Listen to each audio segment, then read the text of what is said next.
What happens in the sky affects life down here on Earth. The celestial compass shows you how and guides your way with astrology you can use from professional astrologer Kathy Beal.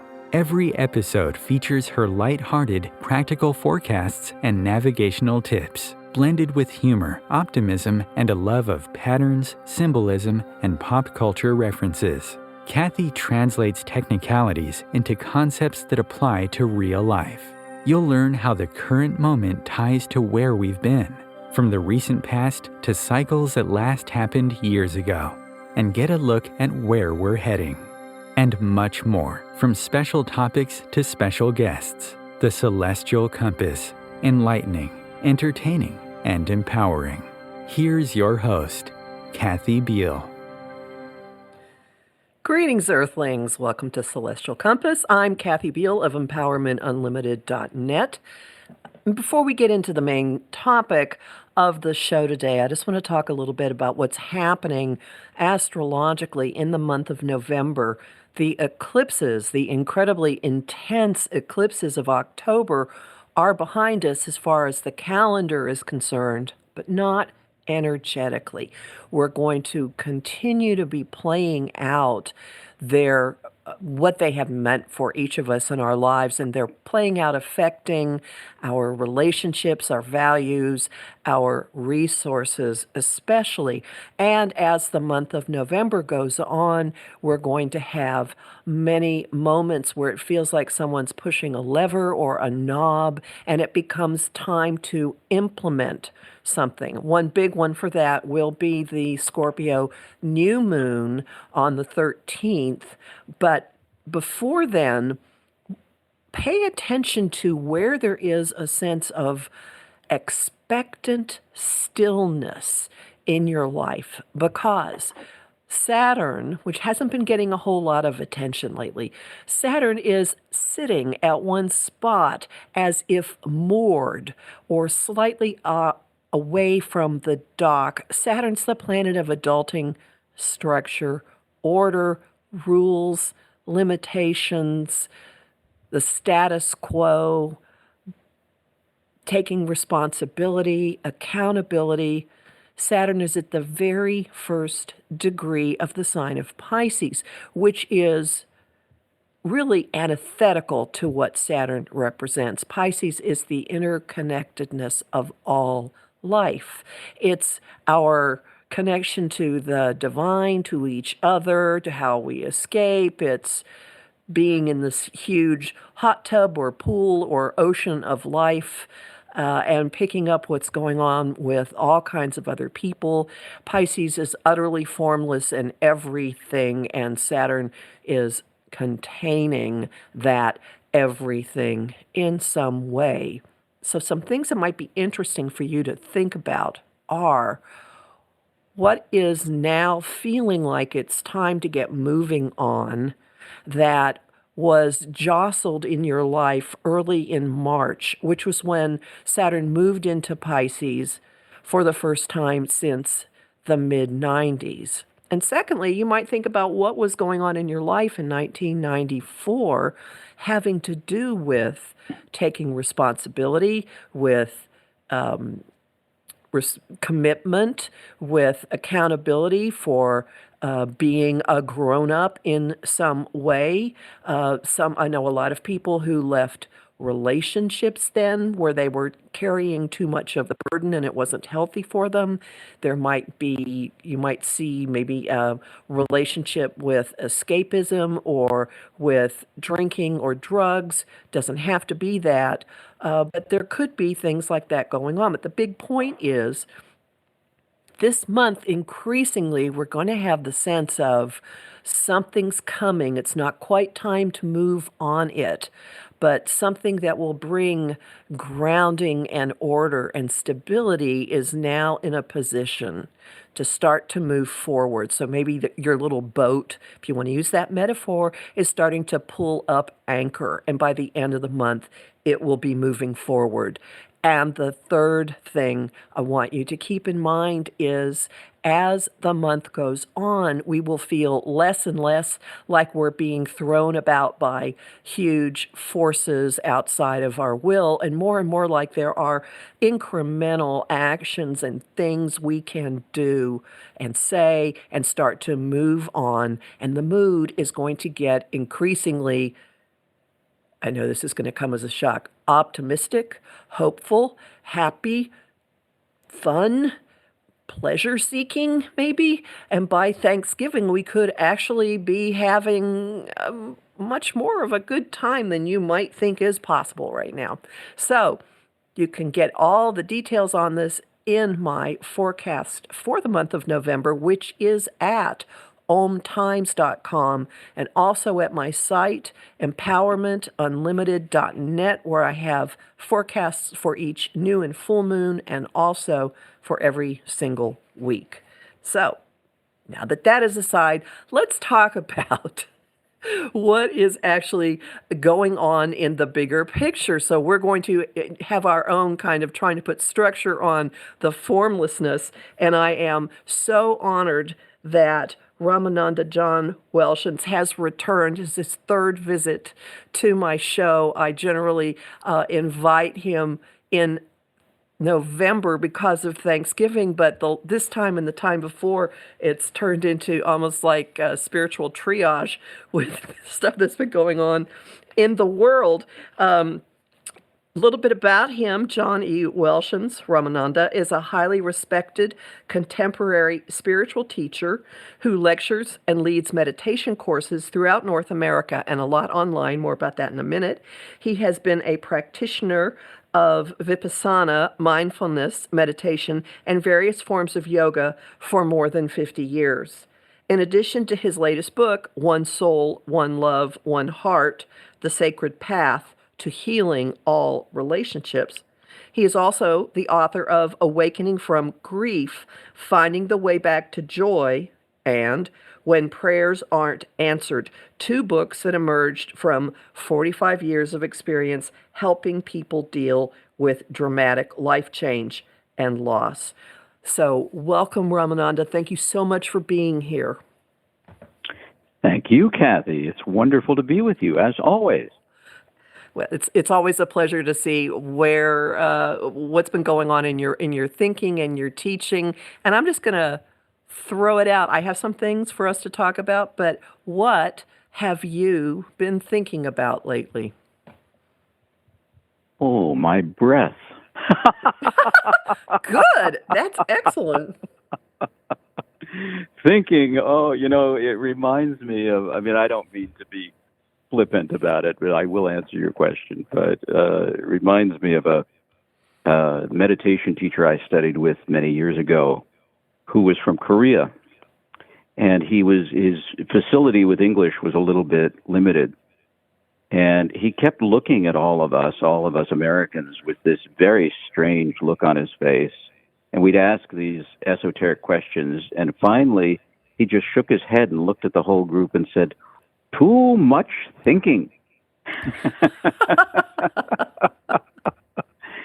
So, I think we can't help but think about what's going on in the world. And, I would be the first to encourage people to stay attuned at whatever level you can without losing your center and losing your balance. A lot of people find the solution for them is to just not pay attention to what's going on in the world, and I don't think that's healthy. But it's also not healthy to get overwhelmed by what's going on, and there are those who follow the news constantly and have one of the news networks on their television all the time, and I don't think that's particularly healthy. So I guess what I'd like to offer is some sense of balance.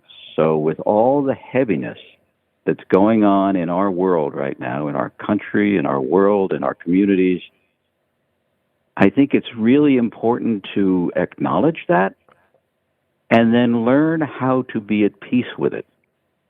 And I think that that's something that we do very slowly and gently and gradually. But the problem is, as you and I were discussing before we went on the air today, sometimes life just jumps up and turns your whole trajectory upside down and inside out. And something that you totally didn't envision or expect just comes along and changes your life dramatically, or changes the lives of thousands or millions or billions of people dramatically. So I think the path that I follow is one in which we gently as we can, learn how to embrace it all. And we learn how to be fully present and fully cognizant and fully aware of all of the different levels that this planet has going on. You know, the extraordinary beauty and the extraordinary horror. And it's all present all at once. And it feels to me like the path to a truly balanced life is learning to deal with all of it without running away or hiding our heads in the sand. So I guess that's what I've been thinking about. How about you? Well, I'll just put as an interesting aside to that. I am finding, I have been thinking about a lot of things in terms of what has meaning in my life. And I went to a high school reunion that engendered, quite without anybody intending to do this to me, but it engendered in me an absolute willingness to rethink everything. Like no givens here except staying alive. That's a given. And looking at things in terms of, does this bring meaning, and are there things I want to experience, produce, contribute, and am I doing things that are heading in that direction? And so I have my own willingness to toss things out. And interestingly, although I think unconsciously I have used go with the flow or follow my intuition as my navigational tool, I'm consciously embracing that, and I will see what feels like the beneficial thing to do. And that led me this morning to the first yoga class that I have taken, I don't know, in 12 years, really long time, at my gym. And and there was this special moment with Saturn turning around in Pisces that I mentioned, and the teacher, Saturn, an older woman, Saturn, the master, who's also a Pisces by birth sign, said, okay, today's topic is transitions. And our homing thought was basically, go with the flow. And I went, this is like, you're playing out my forecast. This is hysterical. Well, I'm finding that a lot of people seem to be finding a lot more of what we call synchronicity happening in the world these days. You know, you even just you're reading something and you come across a word, and then somebody in the environment says that word immediately, and things like what you're just describing, where you spontaneously decide to attend a class, and the class portrays exactly what your forecast is today. So I just love that. Well, I don't know what significance it has, but it seems to be happening a lot. It's connecting the dots. I think it's a way of showing that there is a pattern. We might not have the mortal platform or perspective to be able to see what the pattern is, but I simply see that there is a pattern, and that's enough for me right there. Just, okay, there's a pattern. Yeah. Right. Yeah, something is, it's like what I felt when I was a young boy, and, went to church and Sunday school with my parents, and later became disillusioned with all of it. And I became kind of agnostic, but I never could give up the feeling that there was something holding this universe together, and something that created this universe and sustains this universe. When I was a young, angry, cynical teenager, I used to think, well, whoever or whatever that is, I wouldn't want to be in their shoes because this is such a mess that, I don't want to, I wouldn't want to take responsibility for it. But I could never escape that sense that there is some core organizing principle. And then later in life, it became much more clear to me. I don't know what it is still, but I feel like my friend Stephen Levine used to say, I'm perfectly comfortable talking about God because I have no idea what it means. But, I do love the concept of oneness and that we are all connected and that everything that happens in the universe is connected. That's really what astrology is about, isn't it? Yes, and I've seen it in many, many ways, and not just through that work. It's if you open yourself to it, it's everywhere you look. The signs of connectedness. Yeah. Yeah, and I wonder, here's another thought that I've had recently, that looking at all of this dissension and dissent that seems to be apparent in our culture and in many other cultures right now, and just unsettled agitation and anger and violence, it strikes me that sometimes we have to see how bad things can get before we want to change them. And I don't know where the tipping point is, but I was fascinated to hear in your forecast that we're headed for more optimistic and happier times. Because I think that there will come a certain point, it's like that situation that many of us experience when we have a rift with a friend or a relative, when we're just not getting along or not speaking to each other. And finally, there's a moment when you just say, oh, I've had enough of this.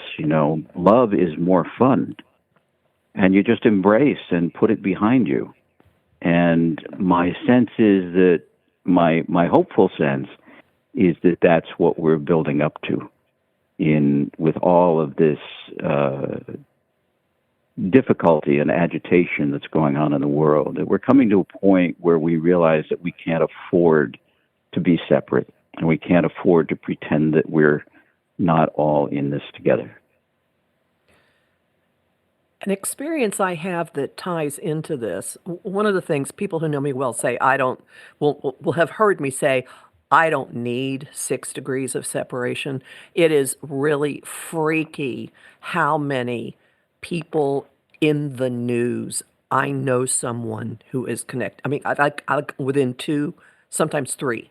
And so they're not just these figures that are on newscasts or in the headlines and stuff, but they're people who know people I know.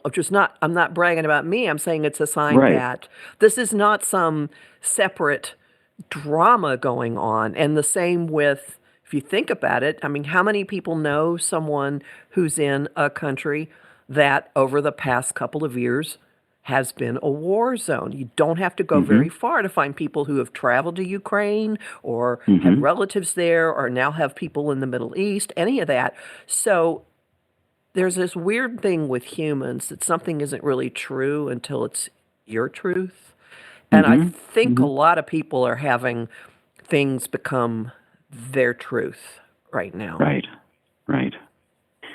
One of my favorite stories about grief and peace, tying the two together, was that back when Jimmy Carter in the 1970s brought Anwar Sadat, who was the president of Egypt, and Menachem Begin, who was the prime minister of Israel, who were mortal enemies. And Egypt and Israel had been at war, and it was just awful. And Jimmy Carter brought them together and said, we're going to make a peace treaty, and kept them at Camp David until they agreed, basically. It's a great story, but when they were asked what it was that brought them to the peace table, what would motivate you to sit down and make a peace treaty with your mortal enemy? it turned out that they had both lost brothers in the war. Mm-hmm. And that their shared grief overrode their combativeness and their warlike stature. You know, they had to give it up. They found their Realizing, commonality. yeah, and realizing that that was true for so many of the people who they were in charge of governing. So, you know, it's an interesting thing. It also mirrors what happens for people who are struggling with addiction, and they probably won't get help until they've done what is commonly referred to as hitting bottom. In other words, they get to this point where they just can't stand any more suffering. And so I think that is a motivating factor for individuals and also for cultures and countries. That may be part of what is going on now. There may be. Well, as Yeah. you're saying all this, especially when you mentioned the Camp David Peace Accord, I'm finding myself thinking about a French film from the 80s. There were actually two of them. Gerard Depardieu was in them. The first one was Jean de Florette, and the second one was Manon of the Spring, and it was about a guy and his wife who had moved into a house next to a very cranky older guy who had been in the village for a long, long time. And they were trying to get water, the young couple, and they kept blasting and doing things, trying to get to a well, to a spring. And essentially, the older man destroyed the younger man and caused his death. And then he found out the younger man was his son. And he went to bed and just waited until he died. And I think of that a lot because there's often some really close connection that people are just having their emotions are blinding them to. But we're with the information flow that we have, what's going on with the web, with news, with people moving around, I think that many more people have absolute connections to things than they might be conscious of. Oh, sure. Sure. And, you know, one of the principles that we draw from the Buddhist tradition, which infuses a lot of my teaching of meditation, is the fact that because we are all one, literally, not just figuratively, but literally, that we're all made of the same substance, that we're all infused by the same life force, and that we feel one another.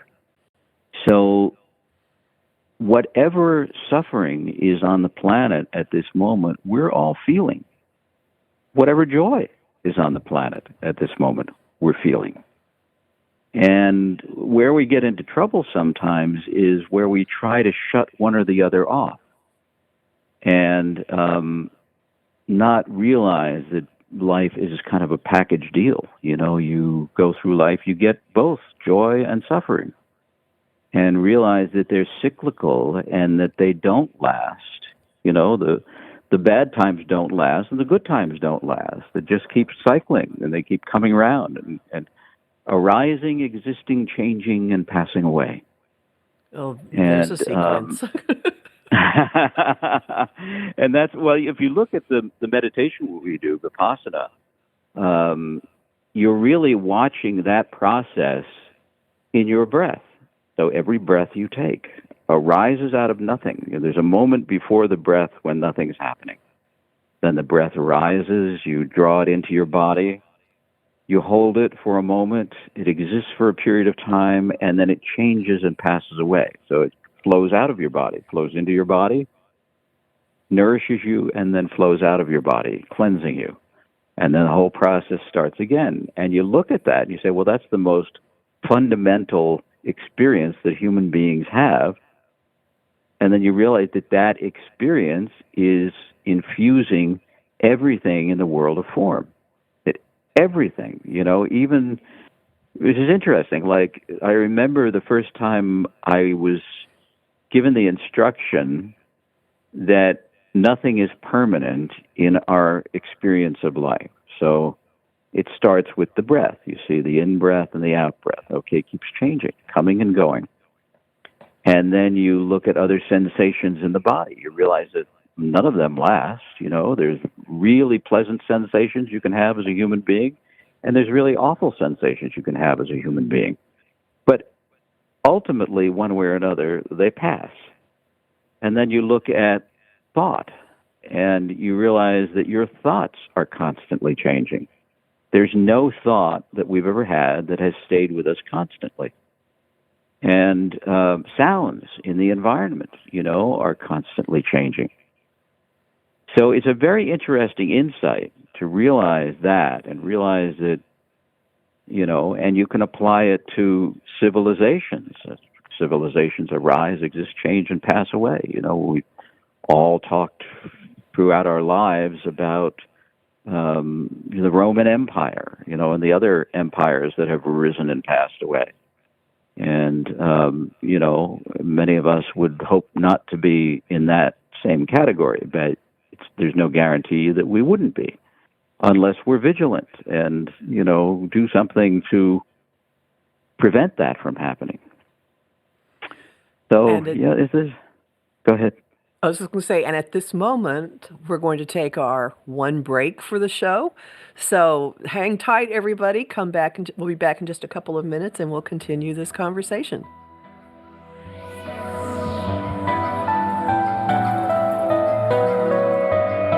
Conscious media for conscious minds. Om Times.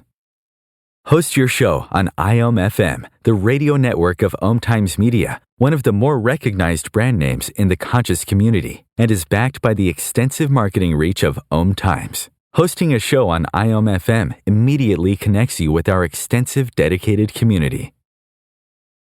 Grab a cup of tea or a glass of wine and tune in for Inspired Conversations with publisher Linda Joy on Tuesdays at 2 p.m. Eastern. Linda creates sacred space for leading female luminaries, empowering authors, heart-centered female entrepreneurs, coaches, and healers. A soulful venue where guests openly share the fears and obstacles they've overcome, wisdom and lessons learned, and the personal journey that led them to the transformational work they do in the world. Inspired Conversations to empower you on your path to authentic, soulful living.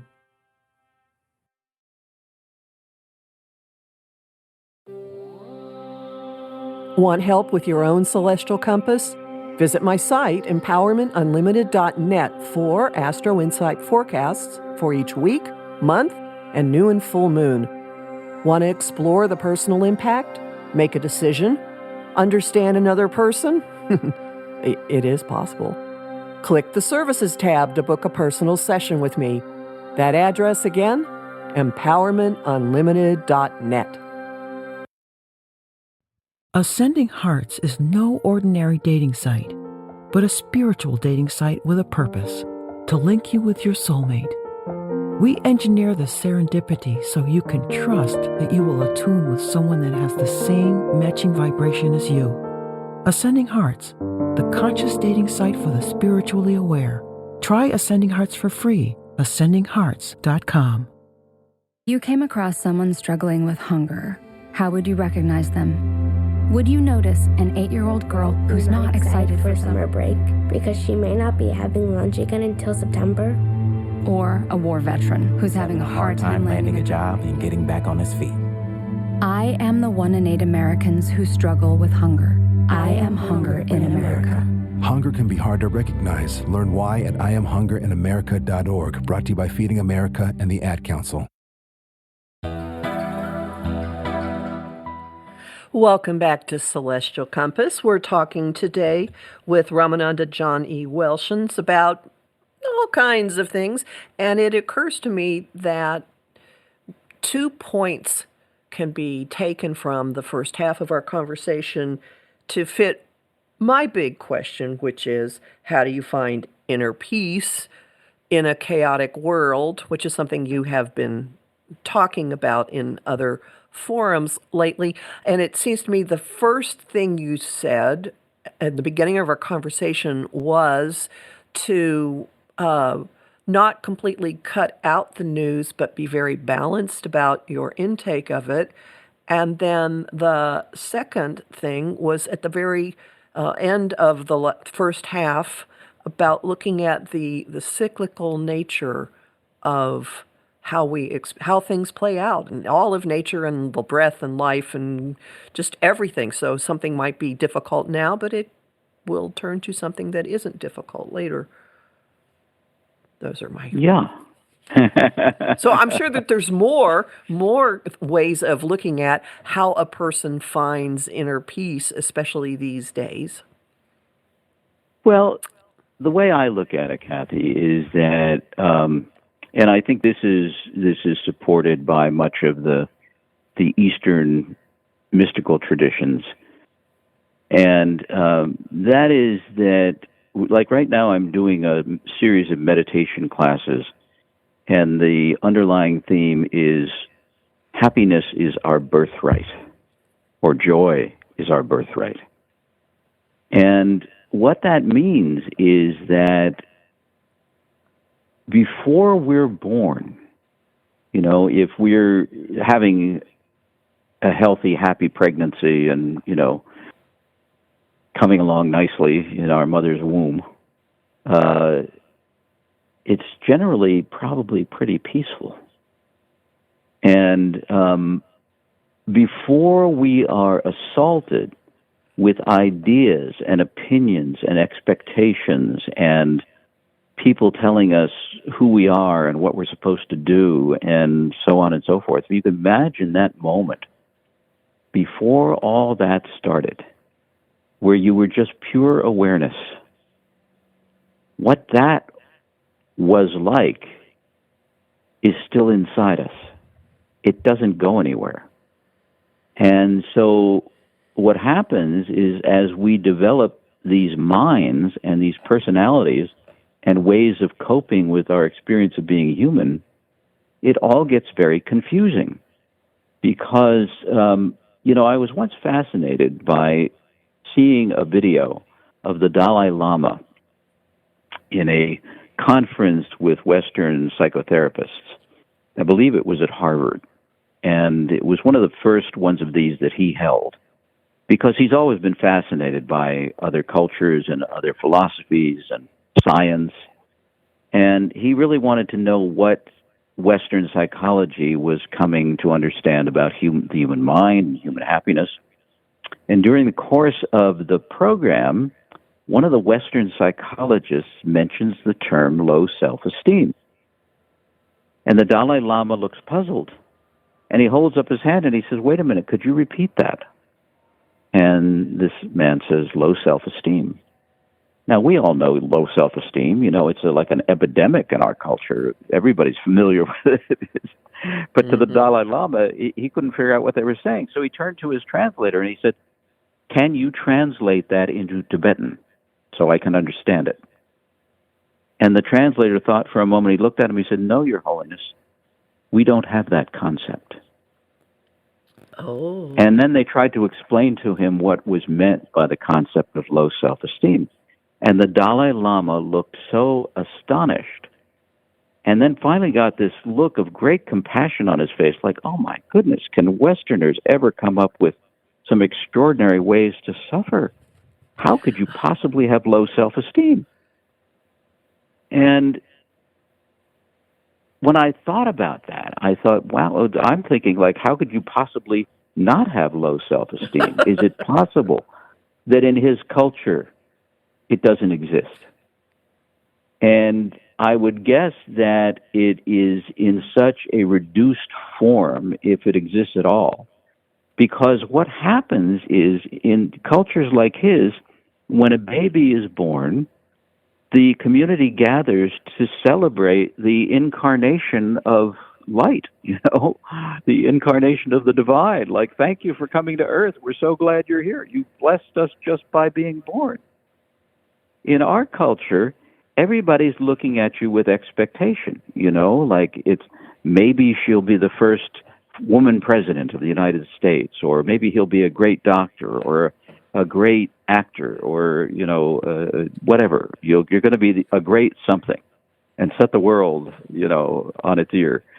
And the expectation is so great, and the falling short of that expectation is because the message that we're constantly giving everybody is you're not enough. You're not enough. You need to do something. You need to change the way you look. You need to lose weight. You need to put on weight. You need to have more muscle.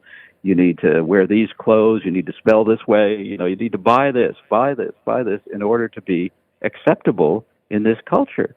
And it's a never-ending cycle. It's like pursuing a mirage, It's like you keep thinking you're getting closer to it, but you don't.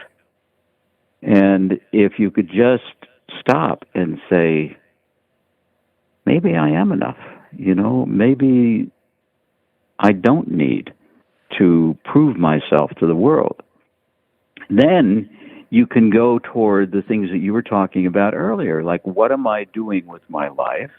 What am I doing with my time? Is it something that's meaningful to me?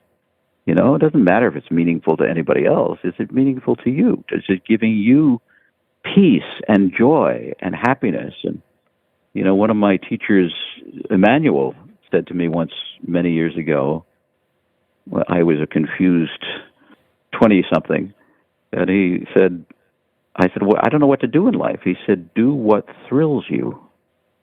Do what thrills you. Wow, what a concept. Everybody here is saying, do what gives you a great big retirement income. So you spend your whole life living for something that might happen 60 years from now, instead of living now, in this moment, because it's the only moment we have. So those are some of my reflections. Those make so much sense. So much sense. And I would also say, for people who are listening who've been following along for the last couple of years, there have been greater influences or atmospheric influences encouraging people to become aware of, become conscious of what their priorities are and lessen their grip on the stuff that really doesn't matter to them. And that varies from person to person. But what's important, and I think that the lockdown did that for a lot of people. It gave people time to realize what they liked in their house and their lives, who they missed, what they wanted to do socially, and that sorts of things. So we've been in some pretty intense self-study on this topic in recent years. Have we ever? If we'll just take the curriculum, take the course, learn the lessons, it's really fascinating. Like, I remember in the early part of the pandemic, people saying, I just want to get back to normal. And one of my friends said, normal? Who wants to go back to normal? I think normal is what caused this. Wise friend. I think another friend said to me once, I was talking about how much I enjoyed it because it was a time of solitude and quiet and, lots more time for meditation and for getting out and taking walks and, that early period when there were no planes in the air and there were no trucks on the road and everything was quiet and it was just nature. And, to me, it was beautiful. And one of my friends said, well, that's because you're essentially an introvert. I'm an extrovert, and this is hell. So, It does kind of depend on how comfortable a person is with his or her own self, I guess. Yeah. It's also, that great quote from Blaise Pascal, who said that most of humankind's problems are caused by the inability of human beings to sit in a room alone. That's an interesting insight. He said that sometime in the 1600s. Well, and that is sit in a room alone. That characteristic has not evolved away. We still have it. Send them around again. Yeah. Well, I'm fascinated to know what it was about your 50th reunion that inspired you to look at life differently. it's quite strange. I am one of the outliers of the class, which shouldn't be difficult for anyone to imagine. And I normally don't put much stock in comparing what I've done with my life with anybody else's. However, I did notice that there are a few other outliers, and one in particular has led, at least geographically and culturally, such a more varied life than mine that I suddenly looked at mine in terms of I have lived very cautiously. Now, I don't know anybody else on the planet that would use that description of the life path I've taken, but it just did something to me, and I went, well, what am I done with? What do I want to shake up? What next? Because many of the people, are moving towards retirement, although not all, playing with their grandkids. Nope, no chance. No chance here. No, I'm still like full steam ahead. What else is there out there? Life is a grand adventure, and there are parts of it I haven't tasted. So that's kind of what it was. Comparing myself to somebody else, which I never do, but in a way, I wasn't beating up on myself, but I was kind of looking at it as there were other choices you could have made, and that you can make now. And there's an ongoing question. Another friend who was there was very, very blue. His childhood home had been torn down. He did not know this until a car drove him past it, and he got sucker punched by it, and was saying that every place we were going was reminding him of a time in his life when he had a sense of being part of something and had a plan for where he was going, neither of which is true for his current life. And that probably set me thinking a little bit too, like the big issue of like, where is home? That's a persistent one. I don't know if there are other people listening who can identify with that, but like, where's my tribe? Where's home? Who do I really want to be around? Just giant question marks, worth pondering. Well, yeah, at this point in life, it's good to reflect on these things and see what's still possible. Oh yeah. It's there was a song, a rock song back in the 70s, and one of the lines was, "Be outrageous. You've already paid your admission fee." And I always kind of liked that. It was like, what's holding us back? We're here. This is it. It's now or never, literally, And so one of the things we look at in meditation practice is now is the only moment that exists. And if you're looking back wistfully and saying, well, I wish I had done things differently, as you pointed out, Kathy, that may not be so helpful, but there are different choices you can make now. Maybe you can do things that you held yourself back from doing, because when else are you going to do them? It's now or never. And we get that much more clearly as we get older. That becomes a very vivid teaching, I think, from this planet, this universe. Oh, yes, we don't have an endless number of tomorrows that just stretch out and stretch out. No, not at all. And this kind of ties to finding peace in a chaotic world, because if you focus on the moment, in most moments, we're not under attack. I periodically actually say to myself, there are not bombs exploding over my house. My roof is intact. Right. I have a door that locks. And these are simple things, but for right now, things are fine. Who knows what will happen tomorrow? Won't worry about that. Right now, things are fine. Yeah. Well, that's true in most periods of life, as you pointed out. Then there are those times when things are really, really difficult.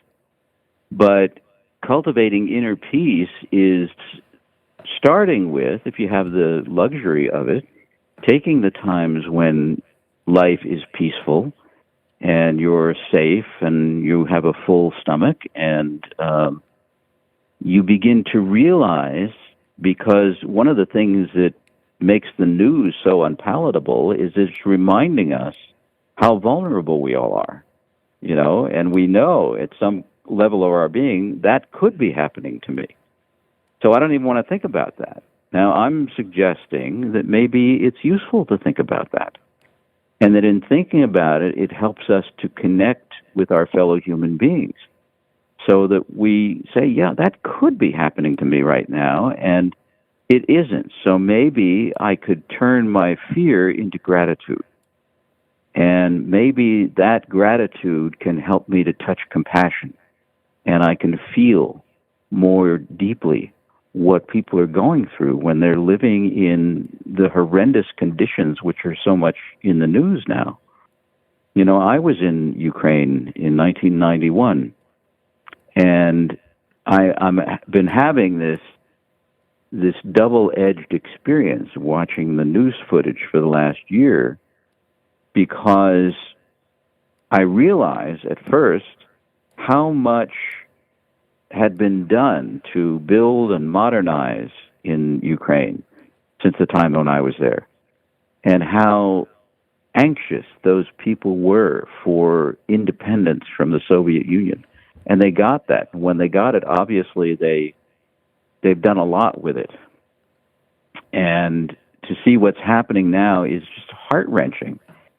And I don't really have any way to be in touch with the people that I met over there, but I found them to be among the kindest, most generous, most loving human beings I've ever known. And literally the kind of people who had little or nothing but would give you anything that they had, just out of their kindness and their delight that Americans had come to visit them. So, thinking about what's going on in the world, useful to the extent that it helps us to tap into gratitude and also helps us to tap into compassion for others, both of which are wonderful paths to happiness. And I think hiding our heads in the sand is not a path to happiness. It's been my experience that mindset plays a really large part in how we take in whatever life throws at us. And that two people, this is an outgrowth of what you're saying here, two people can have the same thing happen to them, and one can just sit and slash their wrists and write emo poetry and nurture their own woundedness and victimization, and the other can take it and just kind of be going along like, okay, this is just part of life. And it seems to me that anything you do that engenders gratitude and compassion affects that filter through which Right. you are viewing whatever happens to you. There's a long way to get to it, but there we go. Yeah, well, exactly. So that's coming back to how to find inner peace is ultimately, oddly enough, to find a way to balance the elements that we're talking about so that you can experience the difficult times in your own life and the lives of those you love and still feel that place of inner peace that was with you before you were born. And, the things that make us happy, the things that make us joyful, the things that help us to feel peaceful, are actually the peace and the happiness and the joy and the love is always inside us. So what's happening really is that something has happened that has overridden our mind's tendency to worry and kvetch and carry on and complain and say, one of my teachers once said, the human mind thinks that its job is to be frightened. It's always thinking, if I'm not frightened, you're not safe.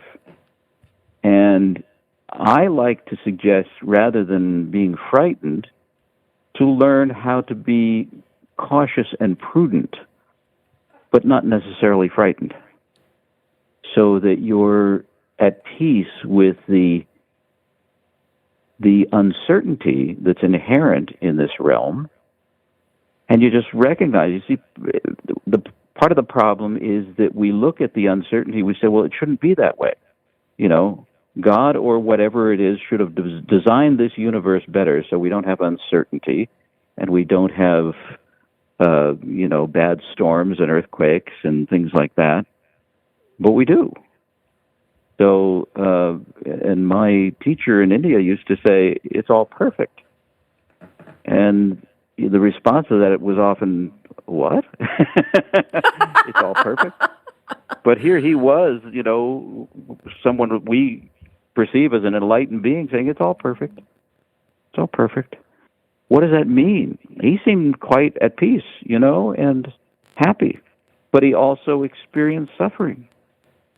So I think the perfection is learning to embrace it all and to have this place of inner equilibrium, which for me, I've accessed through 55 years of meditation practice.